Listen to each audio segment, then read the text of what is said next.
Meow, meow. What is going on, you guys? Welcome back to the channel. Today we're going to be working on the KRX. In the previous video you guys saw, we worked on the all-wheel drive CRX. We got it back on the ground. We got the interior put back together, and we did a nice little 1-2 low RPM launch here in front of the pad. What I want to do today is, I got this package in the mail from Maxpeedingrod. Big shout out to Maxpeedingrod and Macy, most definitely, for sending this over. Now this kind of is very fitting because the KRX doesn't have a stereo. It has a Bluetooth module, but that thing is like inconsistent most of the time. I have to turn the car off and on a couple of times for it to turn on so it can connect to my phone, and when it does, it works well, and when it doesn't, it becomes annoying. So Macy sent over this new product. It is an audio video receiver double din stereo. I figured because the car doesn't have anything in the center console other than some carbon fiber block off plates and the inconsistency of the Bluetooth module, I figured let's go ahead and install a double din to utilize the 5.0 Bluetooth, the Wi-Fi, the GPS, external mic, hands-free audio. There's a whole bunch of stuff on here, micro SD, U ports, rotating the screen, AVN. It's just a lot of stuff, but mainly for me is to use the Bluetooth to the K-Pro V4 so we can have all the Honda gauges on the screen.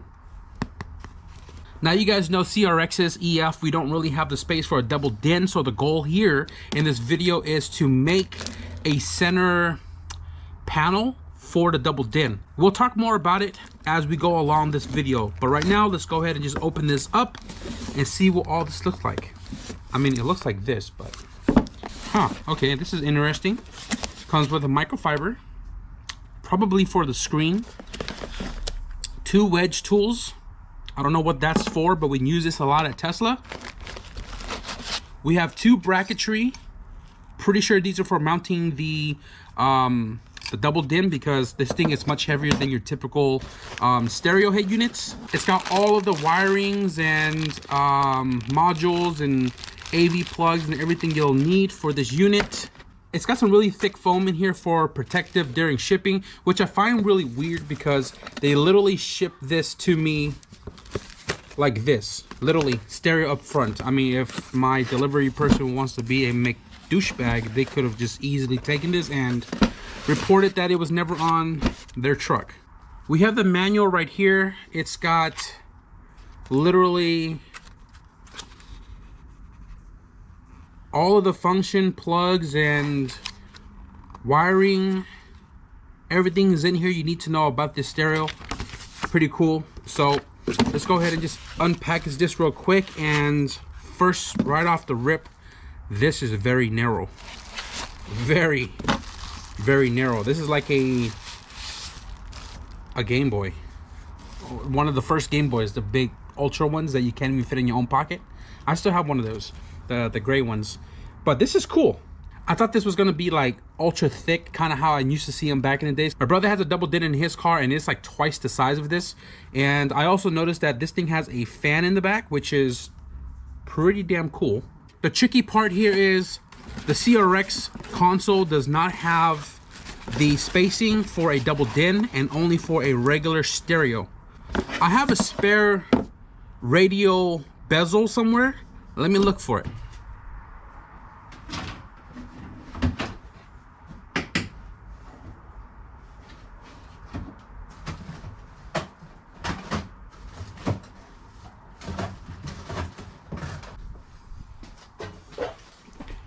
I thought I did.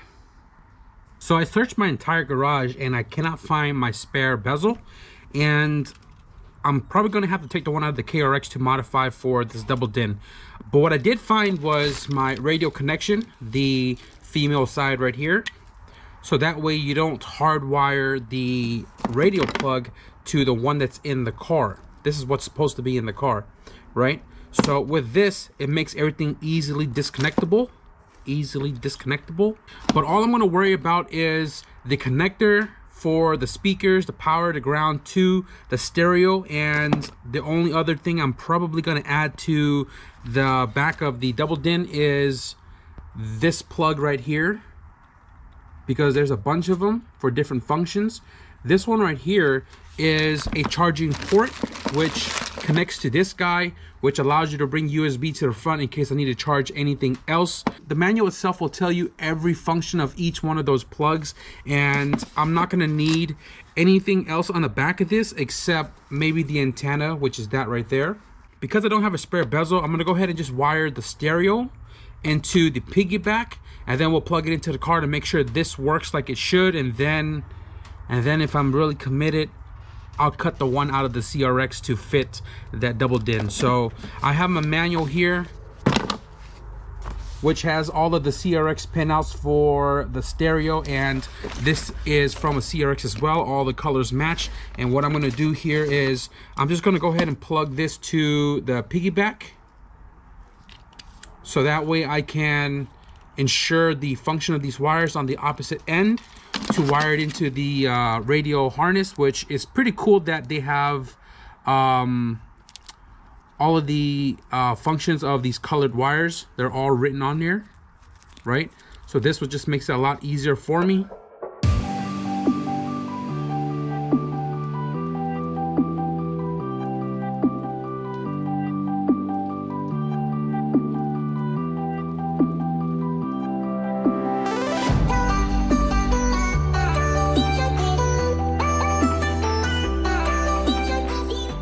I have the wiring harness all soldered together. I haven't done a stereo in so long. Most of my cars either have the Bluetooth box or it doesn't have a radio at all.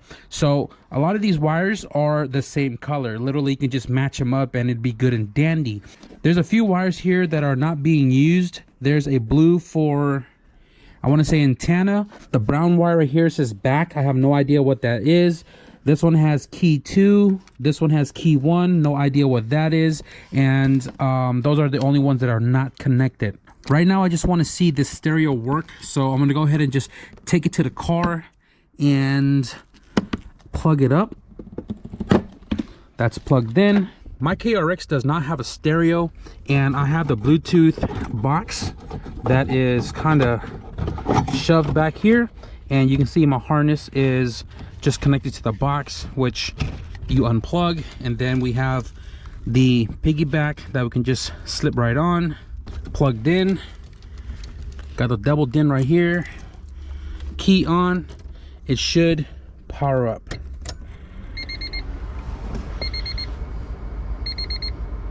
Android? Ain't got no damn Android here. How do you work? Wow, a little Maxpeedingrod introduction. Okay, well, look at that. Got my mile an hour going with 200 miles. Got the clock, got the date. Does the radio work? I don't know. Okay, well, the sounds work. Mind you guys, I only have a left and a right speaker. Actually, I don't even know I have rear speakers, but it's all wired up anyways. So, what are you waiting on? Waiting? Should I try to connect my phone to it now? Car FYD, what is that? Pair? Oh. Okay. Connect, baby, let's go. News, CarPlay.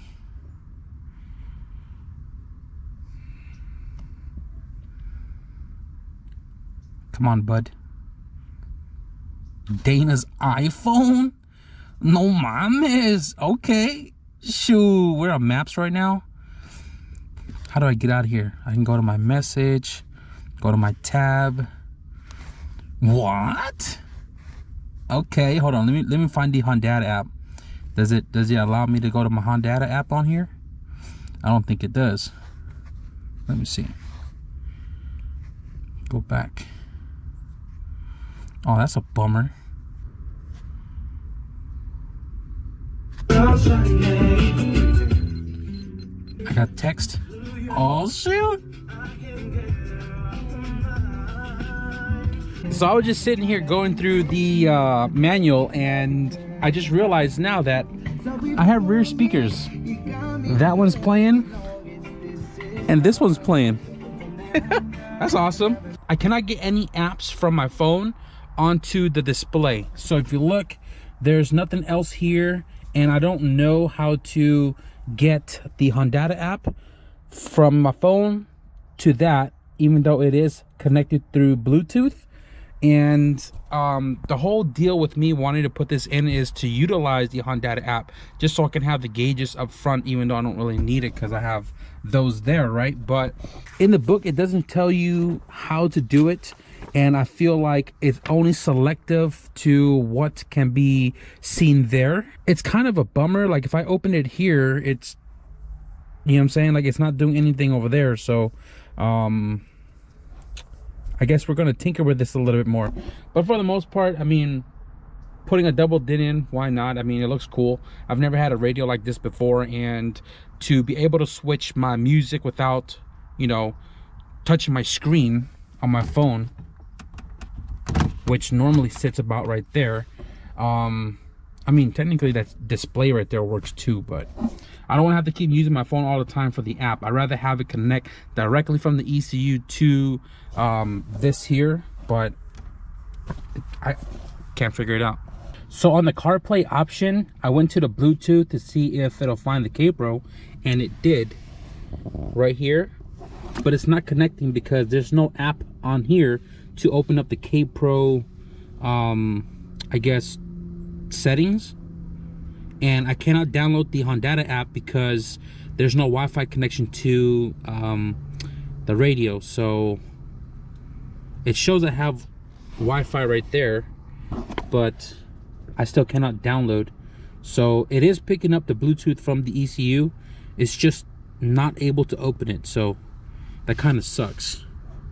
I'm just trying to find a way to download the app, which I've tried, but the Google, again, has no connection whatsoever. So if I go to Hondata,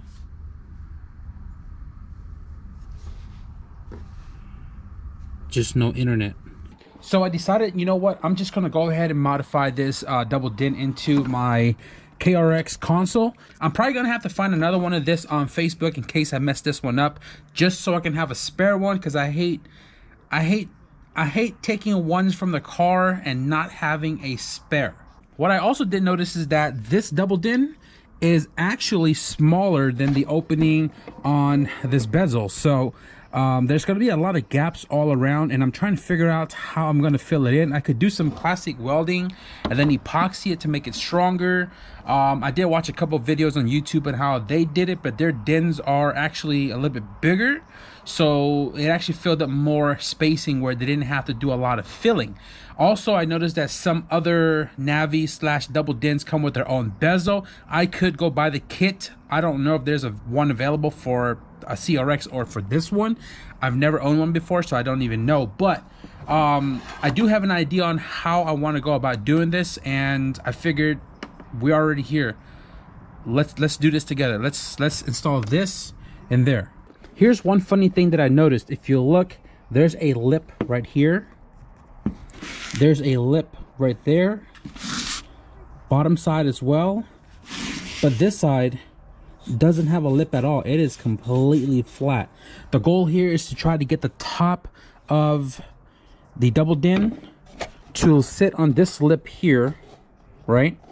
That means the bottom side is going to have the most gaps. Now, I can do this two ways. I can either cut the center out. Well, actually, I'm going to cut the center out anyways. I can cut the center out, slide this in here, and then plastic weld some other plastics on the sides to fill in the gap, or cut the center and then make a carbon fiber plate to fully cover the perimeter of this bezel, pretty much from this line here of the coin tray going all the way up. So this whole entire thing is carbon, and then the hole is cut out just enough for the DIN to fit in the carbon fiber template, or sorry, carbon fiber backing plate sitting on this lip here. First thing I'm gonna do right now is I'm gonna go ahead and just cut the center out, but I'm not gonna cut the entire pocket out of here.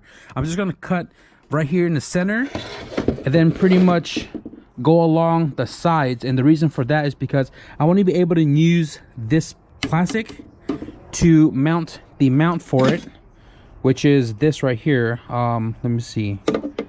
something, I don't know, something like that. I'm going to be able to mount this on there. If that doesn't work out, we'll make something else, but let's do that real quick. Oh, this hurts to do.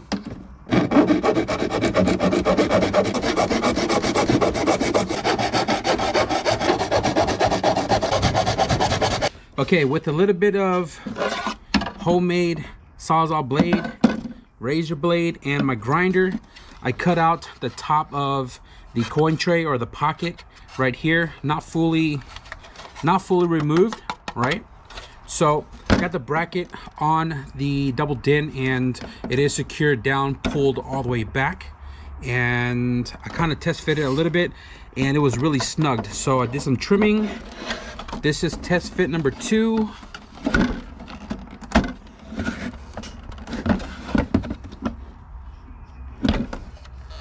I'm not worried about it not being flush because the shifter console goes over and it sits about right here. So it'll look flush when the console is on, but this is as far as I can push it back. I mean, it looks good. If I secure it in the back here, this is the reason why I kept this part on, is so I can screw the bracketry onto this to secure it into place so it doesn't move or slide. I can do that on both sides. And then I think what I'm gonna do is I'm gonna make a carbon fiber front plate that I could either double side tape on or use really small screws to screw in the corners here.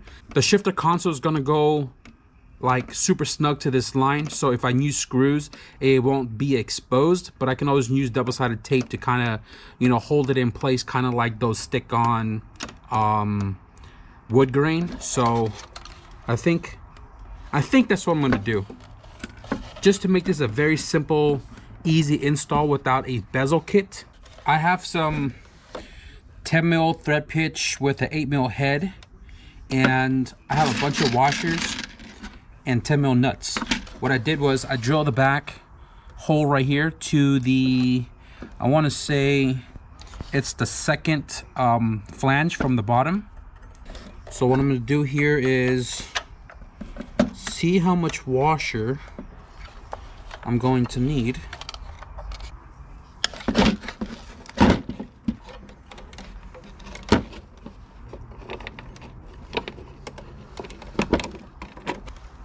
One, two, three, four, 5.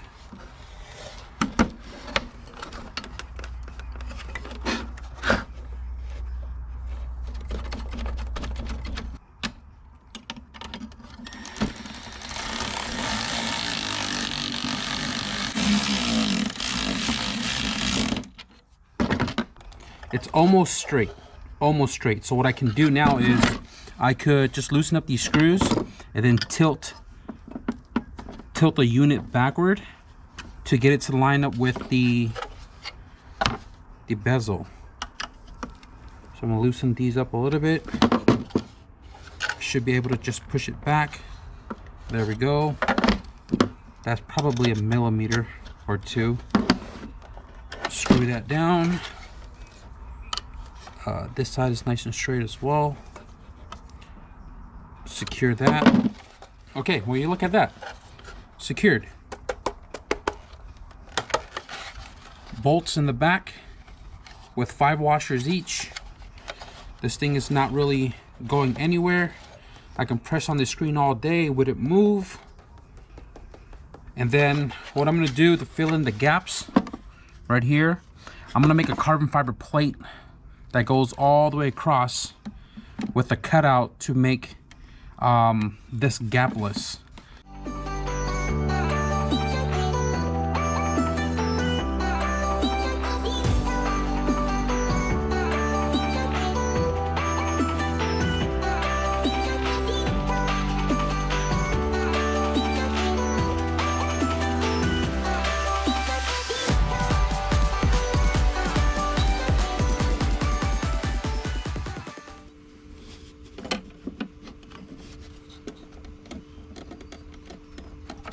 Dang it, super loose. I I think probably because of the thickness of my cutoff disc is why this is off measurement.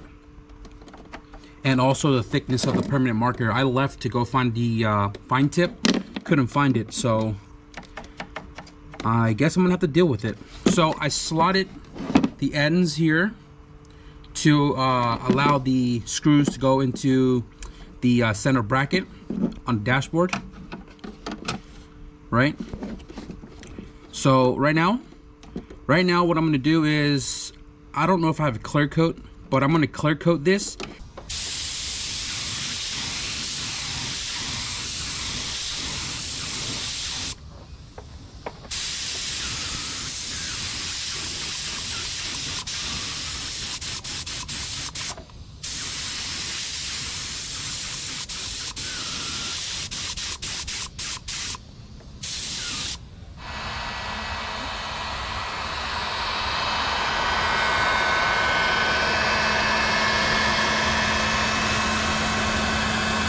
Guys, after an hour and a half of sitting outside with the heat gun on it, with the cold, it's gonna be raining all week. I just looked at the weather and holy cow, it's gonna be pouring. But the carbon fiber trim piece, guys, is nice and dry to the touch. No fingerprints left behind. And I laid a lot of clear coat on this. Had to mix up some automotive clear coat to use to make this carbon pop again, because I didn't have any clear in the can, but man, it is so worth it. Sorry for the seat creaking. Let's install this. So I have this giant roll of double-sided tape. It's pretty strong for what it is, but it is very thin, so I'm hoping it'll hold up really nicely. I do have a little bit of it right here, and putting it on the plastic, it's pretty strong for how thin it is. So I already installed that before clear coating the carbon piece, and all I got to do is peel it off and throw it on.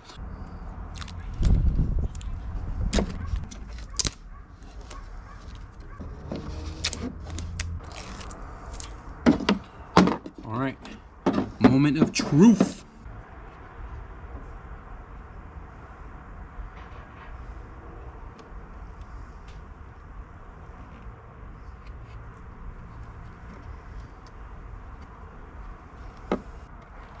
Okay.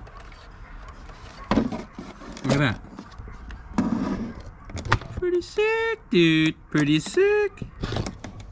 And yes, the carbon fiber weave is matching the one that's currently in the car. If you guys remember, I made this block off plate and it was bothering me that the weave was going the opposite direction. So if you look, right, it's going the right direction now. So it should, like I said, match the one inside the car. I'm ready to put this thing in.